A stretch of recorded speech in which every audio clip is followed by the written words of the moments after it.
actually hate to turn that beautiful song off, but let's get to business, right?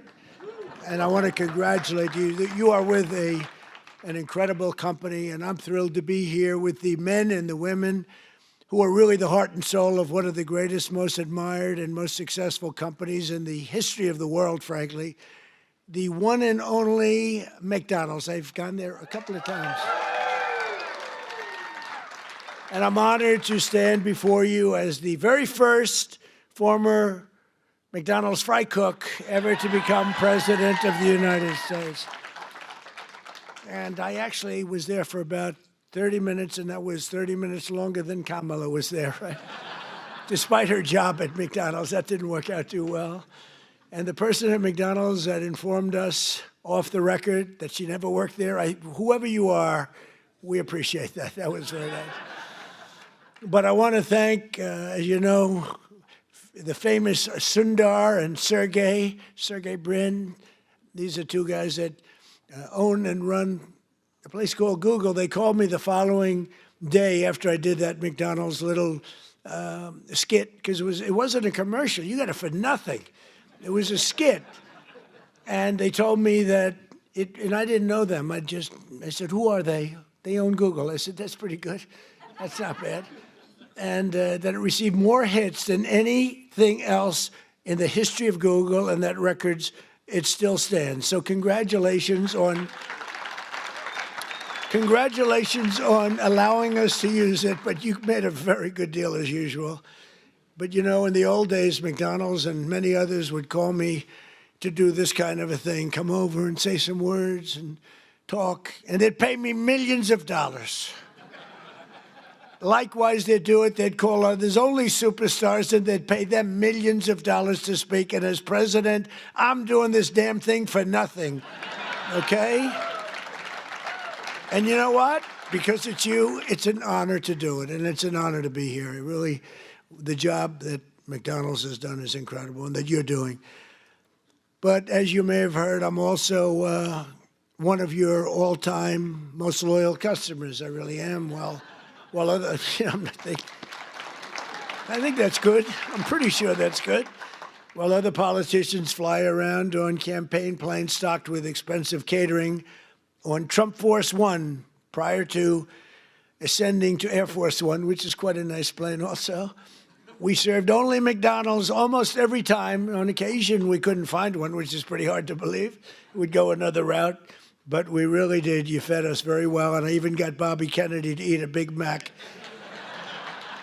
And he told me he loved it. He didn't want that publicized. He told me he loved it. I thought it was great. I want to thank McDonald's chairman and CEO, Chris Kempczinski, who I just met backstage. I guess gave him a little piece of my speech signed. I said, do you want to keep this? You can either hang it, you can give it to somebody, you can throw it away. I don't care. But I don't stay on the speech too long anyway, you know, so usually those speeches aren't too accurate, what I give. But McDonald's USA president is here, Joe Erlinger. Joe, wherever you may be, thank you very much. Thank you, Joe. Good job, along with everyone from the International Franchise Association, which does really fantastic work. You do. I've heard from many people you do a fantastic job. So thanks as well to two former McDonald's operators now serving in Congress, Representative Kevin Hern and Chuck Edwards. Are you here, fellas? Come on, fellas. And they're warriors, those two. They're warriors. Thank you very much. Great job. And of course, let me thank the people who truly keep the McDonald's magic alive, the incredible franchisees, and you got a lot of them here tonight.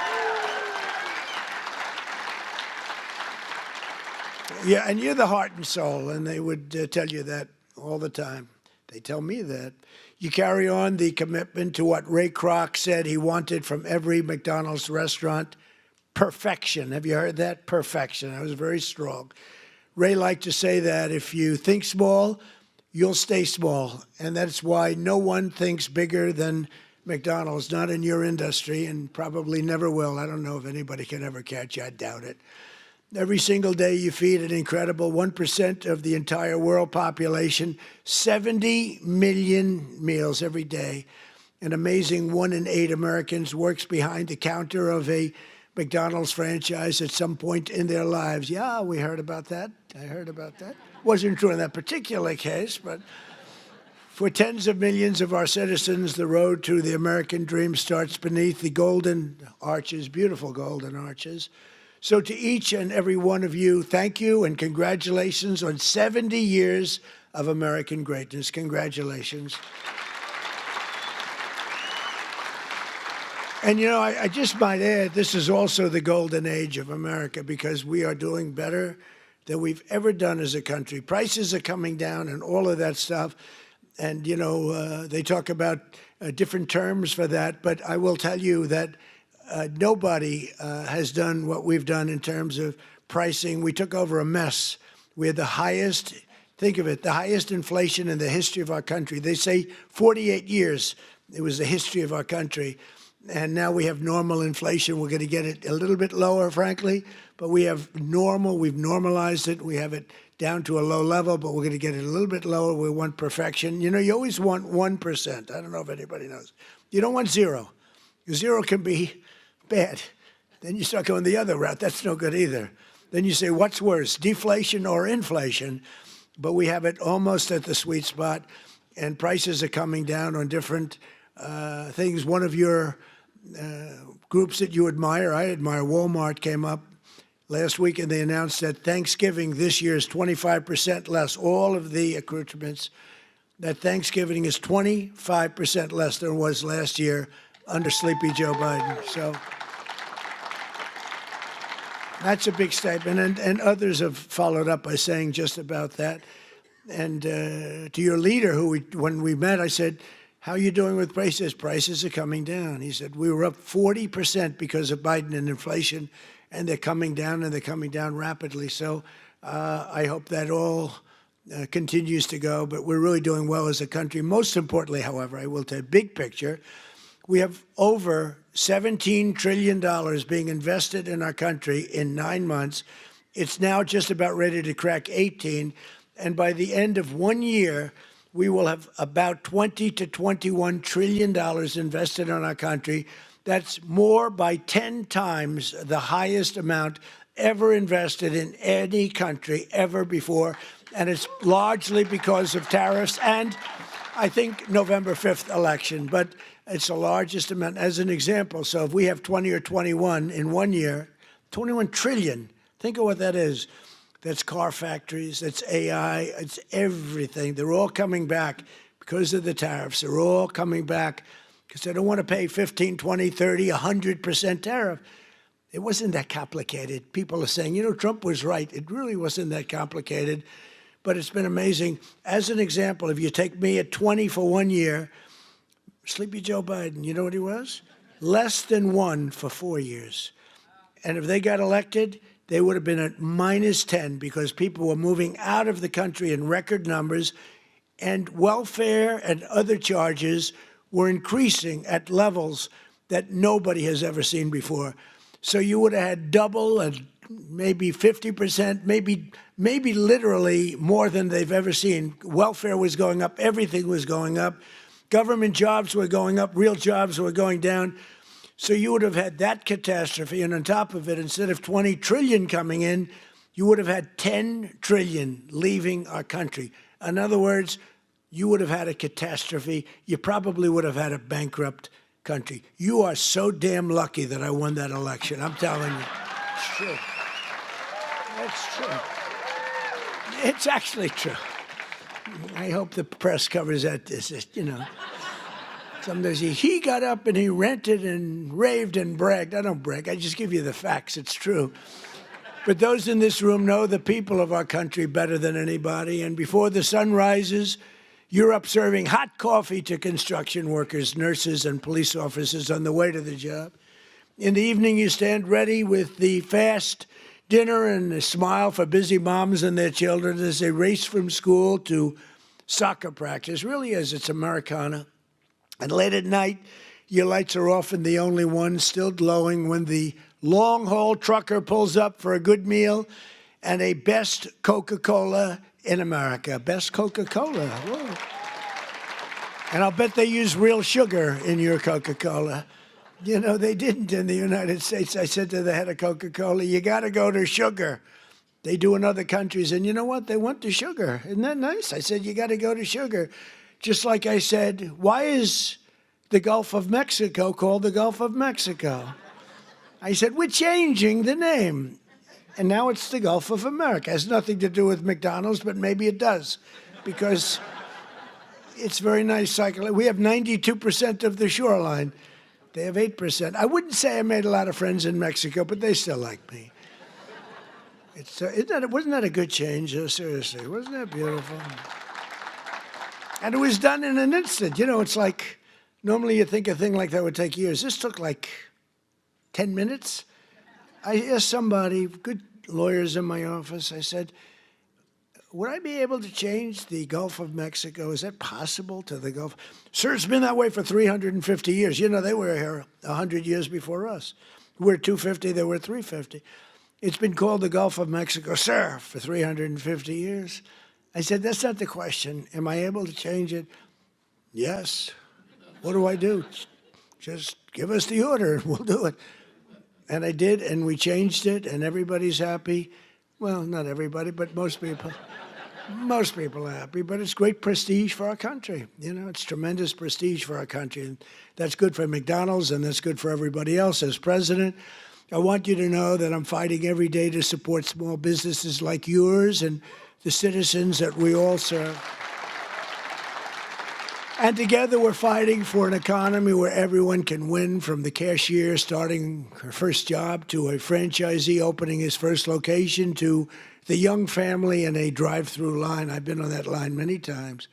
Actually, that line was incredible in the commercial, right? It wasn't a commercial, it was about, but they have the line. The people had no idea. So I made the French fries. The guy was really good. He had a great wrist. He was, sir. He was going like, sir. Yeah. It was not that easy, but I got it sort of finally. Not the greatest, but I get it, pouring it in, asking him all sorts of stupid questions, but it was very interesting. Amazing. A little thing is not, it's a little complex, right? To father and son over there that own a lot. They're very rich people. But I'll tell you what, I asked, how many do you have? Sir, I have 59. I said, you're rich. But you know, nobody knew in the line. The line was a long line. They had 25,000 people, so somebody let them know we were coming. It was toward the end of the campaign. And after I did the French fries and did some other things, I then stood at the window. And the people would drive up, a little bored in all fairness. You know, it is, I mean, they're waiting for a hamburger, okay? So they'd drive up like this. They'd look over. Whoa! Every one of them. And it was fascinating. Every one of them, they would, it was, the response was incredible. Almost like I knew I was going to win when I saw that. I knew, because the response was love. It was great. They had a good time, but we did, I think, 12 people. Every one of them had the same response. They drive up, they this, they get that, getting a little cash ready, and they look over, and it was, some did a double take. Some went like that. Whoa. But it was sort of an amazing moment. You know, I did a garbage truck also, right? And everybody, and I thought, when I spoke with Sergey and Sundar, I said, yeah, but the garbage truck was equal, wasn't it? They said, not even a contest. Garbage truck was great, not even a contest to McDonald's. And that's because we had the power of McDonald's. I mean, it was an amazing thing. I thought the garbage, frankly, I thought the garbage truck would have won.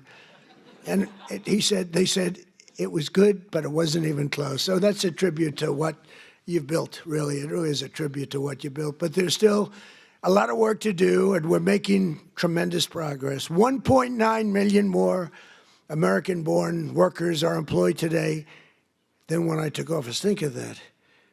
1.9 million more today than, and these are American-born workers. Nobody thought that was possible. And we have the strongest borders in the history of our country. Nobody comes in unless they come in legally. You see the numbers. Everyone thinks it's impossible. A year ago, millions of people were storming our borders. Today, they only come in if they come in legally. And wages for hourly workers are rising at the fastest pace in 60 years. And sometimes you might say, was that good or bad? It's great for you. The minimum wage thing you'll have to be talking about. You're going to have to fight. We were talking about California, Gavin Newsom from California. And I knew he's laying siege on the minimum wage. And you people probably know, because that's a very complex subject, and you people probably know better than anybody the impact one way or the other, good or bad. And you're going to let your local congressmen, your senators know about it. But in 9 months, we've lifted over 600,000 Americans off a food stamp, and that's a record.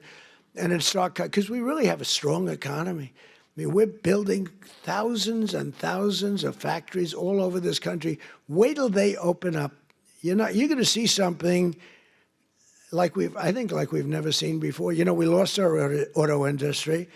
54% of our auto industry left for other places over the years. And I think we're going to get it more than all back. They're coming in from Mexico, from Canada, from Germany. They're coming in from Japan. We made a deal with Japan, $650 billion. We never got anything. We made a deal with the European Union, $950 billion, and they have to buy our oil and gas and many other things.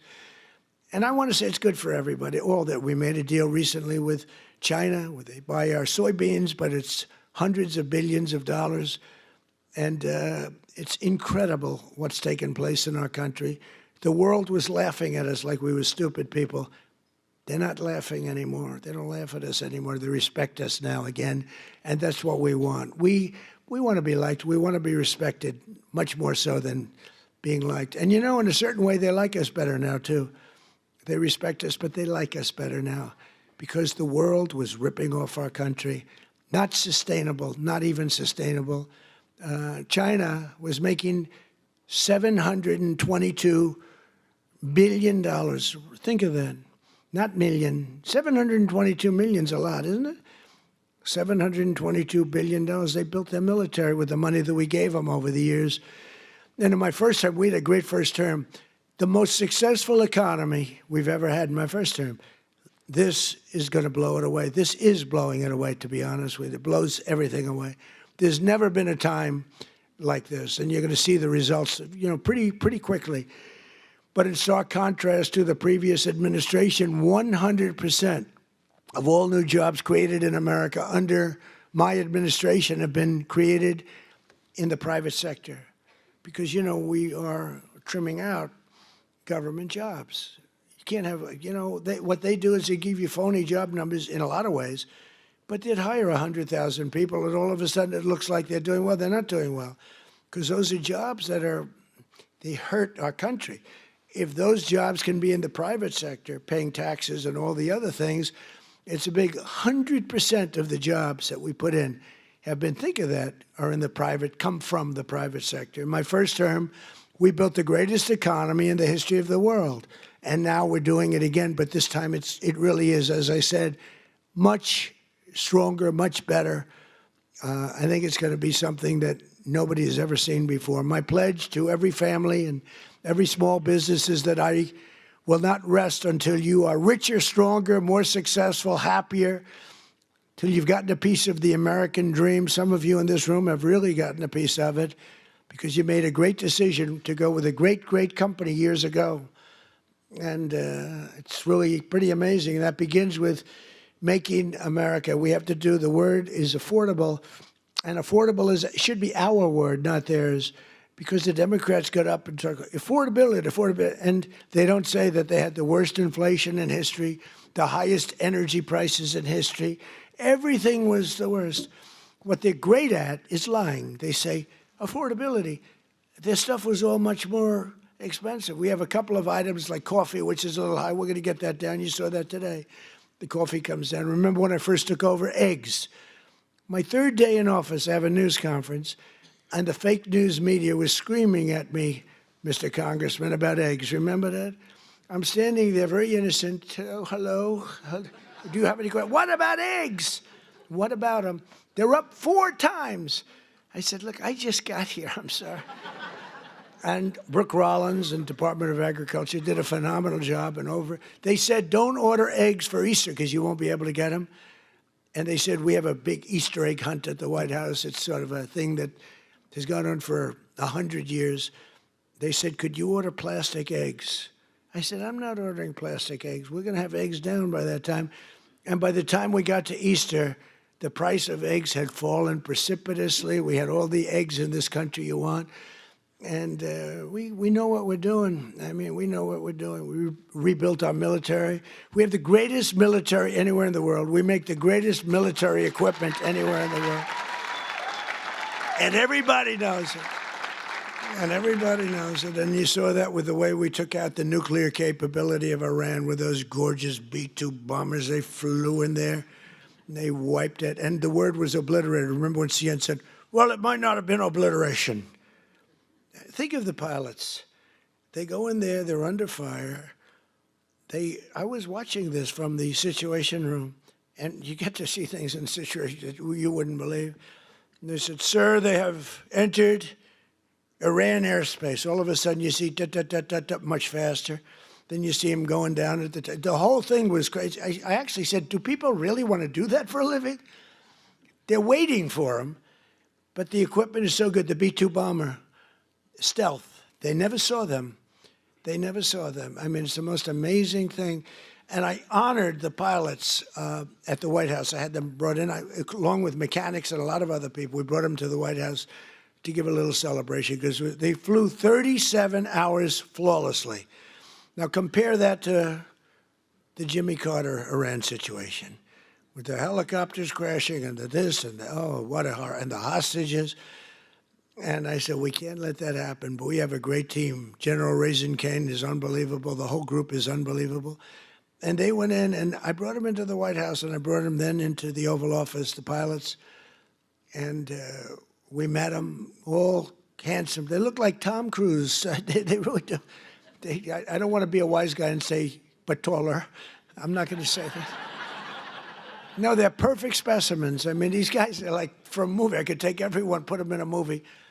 And I said to him, so what's the story with that raid? Did you expect, because you remember I pulled it back? Because I saw reporting that we're going to be leaving at a certain time. And I said to the general, is that not good that they think that? And they sort of got it right. They saw a lot of activity. Actually, you know why? They saw one of the things. They saw a lot of unbelievable activity going on at the McDonald's next to the base where they take off. The McDonald's was doing 5 times. They were going crazy. So they say, there's something going on over there. The biggest activity that McDonald's had ever had. And it was a nice story, how well it's doing, but that was not a good story for us. So I canceled it and then I announced we're canceling it. And the pilots said they were devastated. Then I put it back in the exact same time because that was the only time they weren't thinking would happen. And we left exactly on time, but that was after canceling it 2 days before. And then we put it right back in the exact same slot. And we had identical planes, the B-2s flying, four of them flying into Guam. And they thought that was the attack team. And they were watching those planes in Guam, going to Guam, and that was not the planes that we had. But think of it, they flew both ways 37 hours without a sputtering of a bad engine, without any problem. But they got in and they said they have entered Iran airspace and the enemy's waiting for them. And they dropped the bombs. They hit every chute. You know, they have air chutes that go deep into the granite mountains. If you don't hit those chutes, the damage won't be as big as you want. And every bomb hit every chute. And then we hit them with rockets from a submarine that was quite a distance away, 30 of them. Let's put it this way, they got hit. And it totally took out the nuclear capability. And I said to these guys when they came in to the office, I said, do you guys like doing this stuff? You know, they said, sir, it was the greatest day of our life. Can you believe this, Congressman? It was the great, I mean, they're like heroes. They're like American heroes. Who the hell wants to sit, you know, those ships are very big, but they're very small when you're up way high, going very fast. And he said it was the greatest day of our life. And they told me something that I didn't know. They said that, sir, Do you know we waited 22 years for this, our predecessors and us. We would practice this run for 22 years. I didn't know that. For 22 years, we had to practice. We'd do it 3 times a year. We would practice this exact run. And then when you canceled it, because I canceled when they heard that we were coming, we were devastated. I said, see, now if I were a flyer and they canceled, I'd be extremely happy. Well, we're canceled, so let's forget it. But we were devastated. So I said, this is something you really love, right? Yes, sir. We were so honored. This was the greatest day of our life. I mean, it's really great. We just have incredible people in this country. It's an amazing story. And they hit, and then they said, skedaddle, the word skedaddle. And that plane went psh, like this. You know, when it drops a bomb, it goes down very steeply because that gives it a better angle and, you know, more speed for the bomb. Very, very heavy bombs. And they go boom. And as soon as those things, the one pilot, the first one said, skedaddle. And that thing just turned in its side. And it's so unbelievable. And that knocked out Iran nuclear capability. And all of the Middle East became a different place. And now we have peace in the Middle East. And at the United Nations today, they approved the Board of Peace, which is I'm going to chair. And we're picking the leaders or the heads of the most important nations in the world. I think it'll be a board like no other than perhaps the McDonald's board. You have a very good board. You actually have a very good board.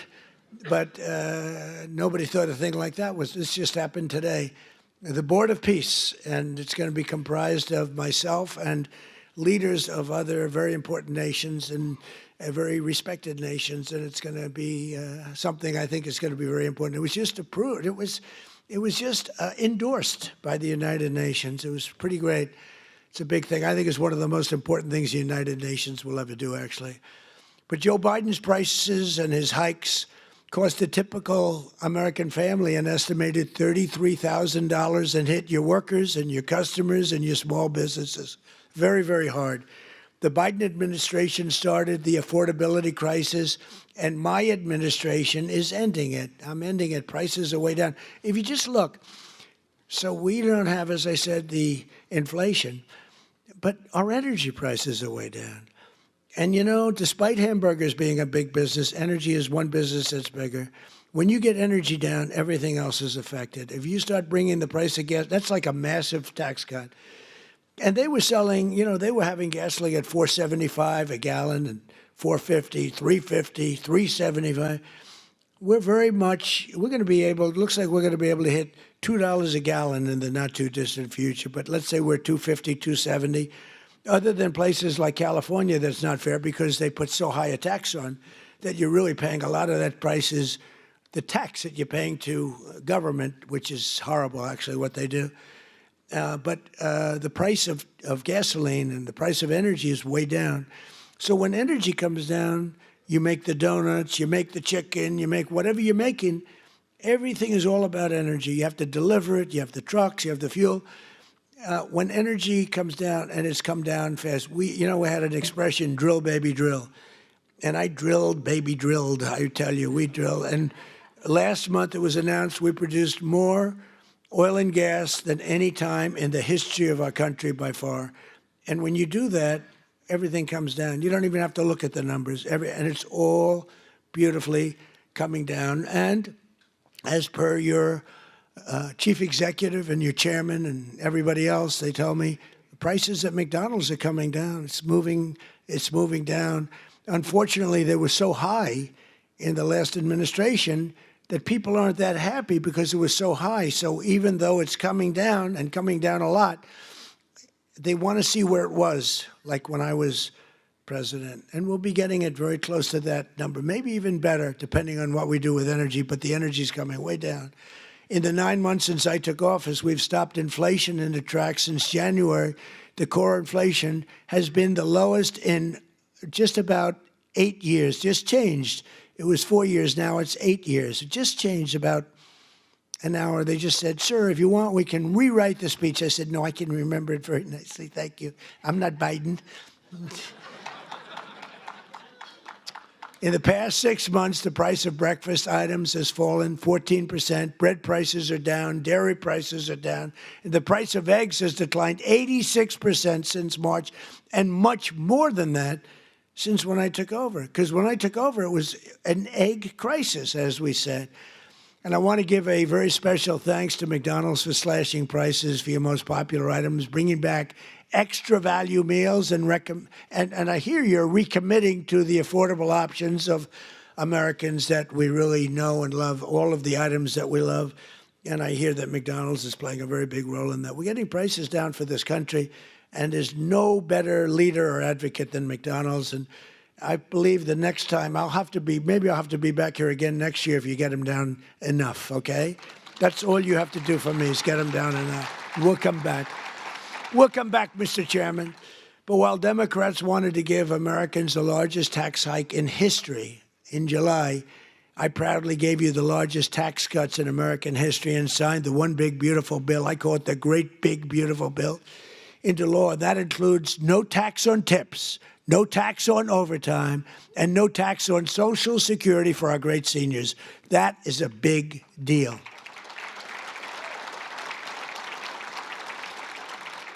So the great big beautiful bill is the biggest piece of legislation ever passed in our country's history.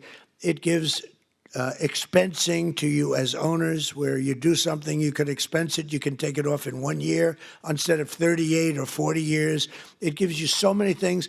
And I'm not giving it to you, I'm giving it to the people that you're hiring, because I'm giving it for jobs.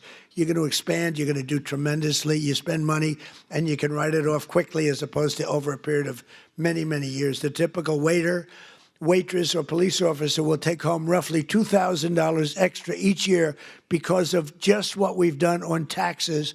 And the tax cut bill, and I call it the tax cut bill, is also a big boost to small businesses like yours. It includes permanent expensing. And again, the biggest thing I did in my first tax cut bill, and this also expanded and extended that, was the expensing, the 100% expensing. But now we have the expensing for a 10-year period, so for 10 years. And frankly, I sort of said, let's make it 2 years because, you know, I want the results to be immediate. 10 years, they can take their time. I had a lot of pushback, including from these guys. They said, no, the right thing. It might have been good for us politically, but it's better what we did ultimately for the country. So we have 10-year full expensing. Nobody thought that was possible to get. We also expanded tax relief for all franchisees and made the pass-through deduction permanent. It's now permanent. And very importantly, under our tax cut bill, we virtually eliminated the unfair estate tax or death tax, so you can keep your family business in the family, your children, if you love your children. If you leave your beautiful place to your children, you won't have estate tax, small business. Now, if you don't love your children, you don't really care what I'm saying right now. I've only had 2 or 3 people over the years that say, I take a vote. Does anybody in this room dislike their children where you're not leaving it to your children? And, you know, it's always blank, blank, blank. Then all of a sudden, one guy about 6 rows back, okay. And I thought he was kidding. I said, oh, that's so funny. I'm not kidding. My kid is no good. I'm not. And I said, this is amazing.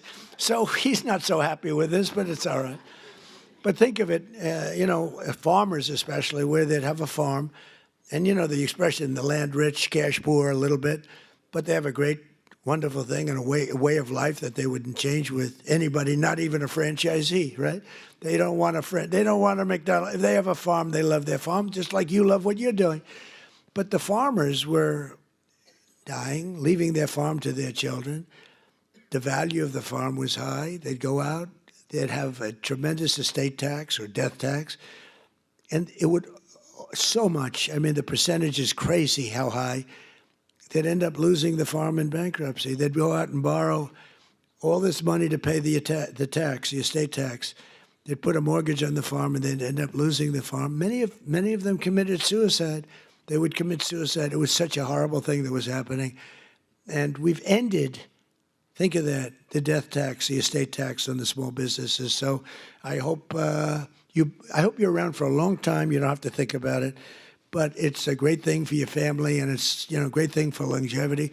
You treat your franchise just like a farmer treats his farm. You love it. You're there early, you're cleaning it, little touch of paint here or there. There's a little spot on the ceiling, drives you crazy, right? It's, it's love. It's love for what you do. It's amazing the job you do, too. I see it. I've been in plenty of McDonald's that clean beautifully. You must have some awfully good incentives because they are really amazing places, the job that's done. But upon taking office, I signed an order requiring that for every new regulation, 10 old job-killing regulations have to be eliminated. So if we put in a new regulation, then we get rid of 10. Otherwise, you don't get the new regulation. And, we got rid of the drip, drip water. We call it the drip, drip, where drip drips out of the sink.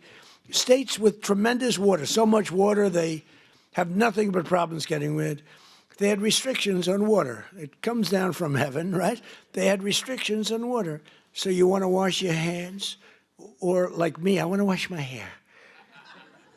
I lather up. Then I turn that, and there's no water. The water's drip. They put a restrictor on. I won't mention the third item in the bathroom because I always get criticized. I used to mention that, but I don't mention it anymore because you know what I think you do. If you don't know what I'm talking about, then you shouldn't be owning a McDonald's franchise. You wouldn't do well even with a McDonald's franchise. But no, the water restrictions totally lifted. All restrictors are gone. And it's interesting. Your dishwashers were covered, right? You had no water. I was with some of the people that make them, Whirlpool and others, and they said, sir, they won't give us the water to use in our dishwashers or use in our washing machines. The washing machines have no water. I mean, it's like a glass of water, half a glass of water. We need water. And I said, how bad is it? He said, well, like the dishwasher. They put the dishes in, and they just keep pressing the button, they end up using more water. So I gave them, as you know, unlimited water. Biden came back with a rigged election, and he immediately restricted the water again. But I came back in and immediately unrestricted again. So now you have unlimited water to clean your damn dishes, okay? And other things. Your hands. Didn't you hate that? You walk in to wash your hands. I'm a big hands guy. I like to wash my hands. I used to hate shaking hands. Now, once you run for office, you better like shaking hands or you got a problem. You ever see a politician? No, I don't want to shake hands. Can you do that? I don't think you wouldn't be a politician very long. I actually thought that with COVID, that would be the end because, they didn't want you to shake. I said, well, but then it came back a little bit slowly, then eventually. But when you're a politician, you have to shake hands. So I like washing my hands. And you'd go into the sink, new places generally, and you turn on the water, and there's literally no water. And how about the places that think they're going to save a fortune, so they spend a lot of money, where the water turns off there. You press the thing, which you hate to do, your hands, you don't like to press. So you get the towel, you press it, you wash it, and the water stops. So they have both a restrictor and a stopper. You get like 4 drops of water. Tell me, do we really get rich with that? Okay, do we really? This is so ridiculous. So I undid all of that nonsense. But we did much more important for you. We've rescinded the insane Biden energy regulations on ovens, cooktops, microwaves, and ice makers that were driving your costs through the roof. You have no longer restrictions in that. I hope you understand. But I did better than that, too. In terms of slashing, we slashed more than $1 trillion worth of regulations, burdens on the U.S. economy, in particular on businesses and people that employ people. Combining our regulatory and tax cuts, we've reduced the effective burden on franchisees by more than 37%. You're so freaking lucky. You are so lucky. These guys are so loaded, they probably don't even know what I did for them. They make so much money, they say, it's peanuts, 37%. Let me tell you, you should have suffered a little while through Kamala. The good news is she had no clue. You just wonder, I want to give an IQ test to Kamala and Biden. Who do you think wins? But they were destroying your businesses. But I have better than that, though. As you know, in my first time, I also stopped a mortal threat to the franchise business model by terminating Obama's infamous joint employer rule. Joint employer. In other words, you were screwed. You would have been mortally wounded, perhaps. I said to a couple of the people, what would have happened if that? Sir, please, I'd rather not talk about it. They don't want to talk about it. I ended it.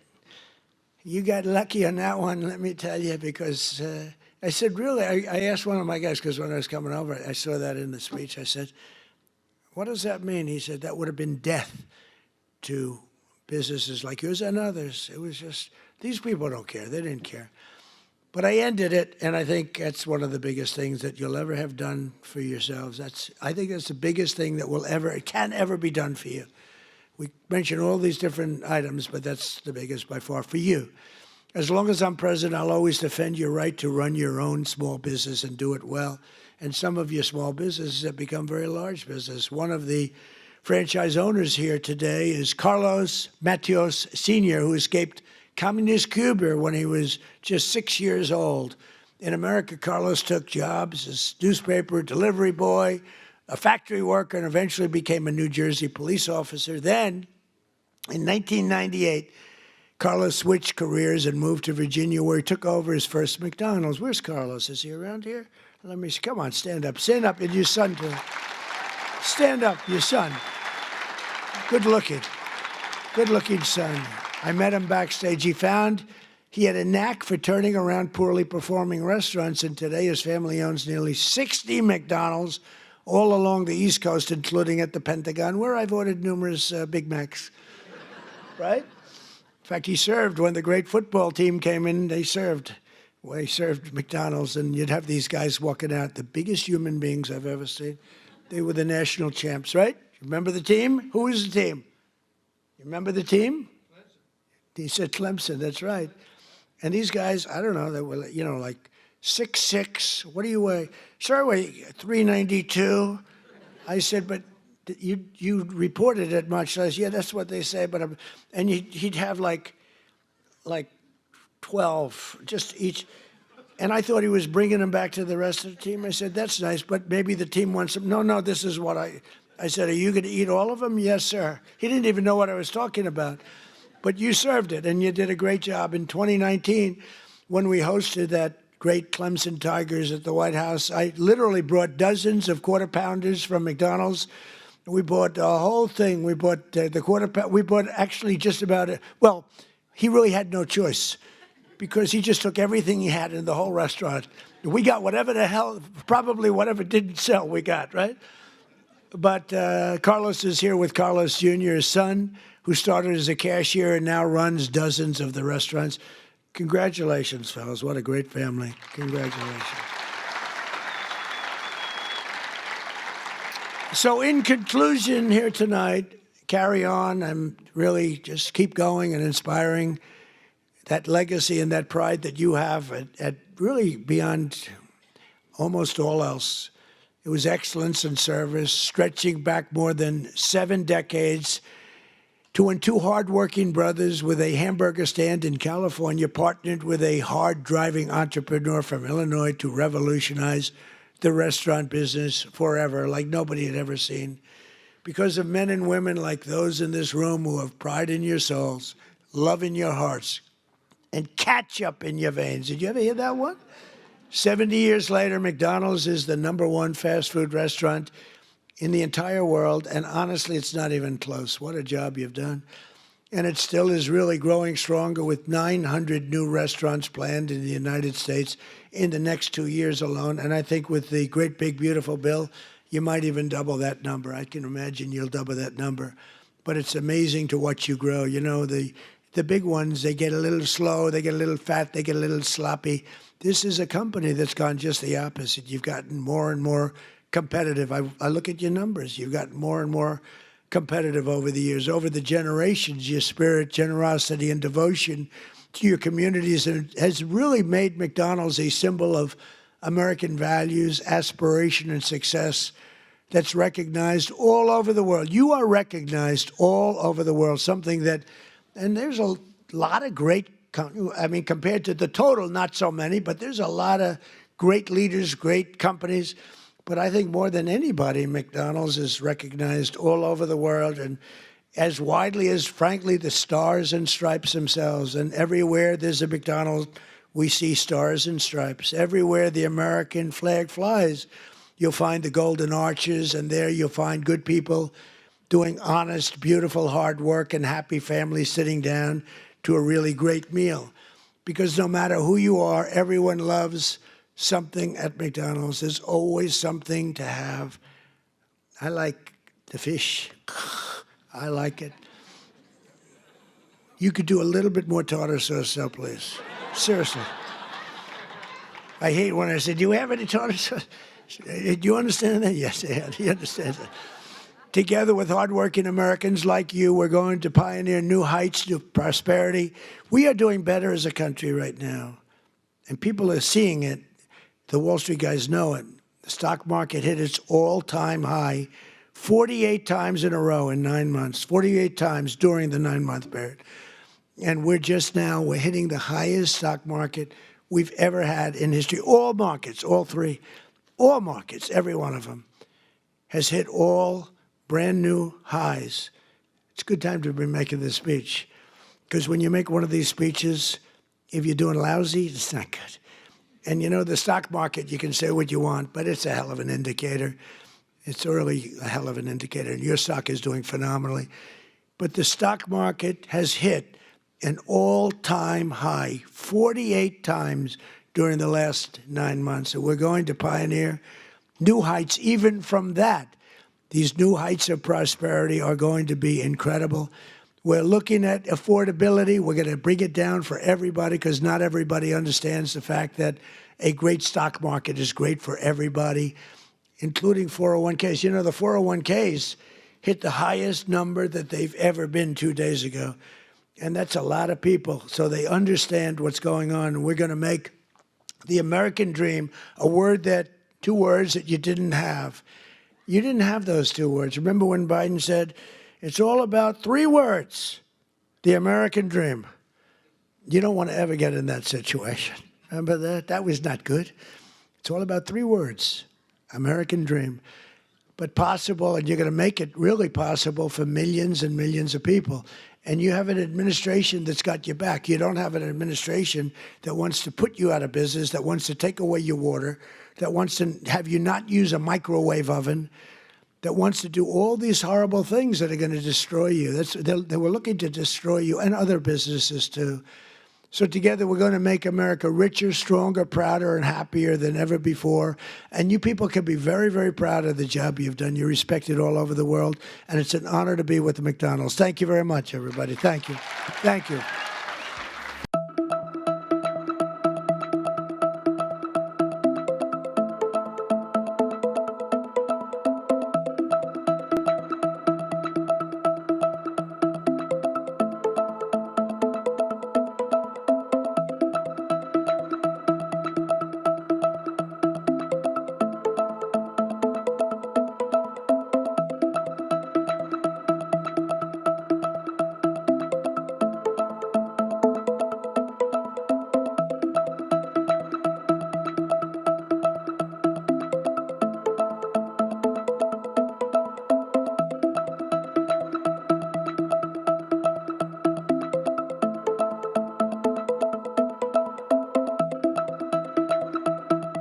If you like this video, then like, share and subscribe to Mirror Now.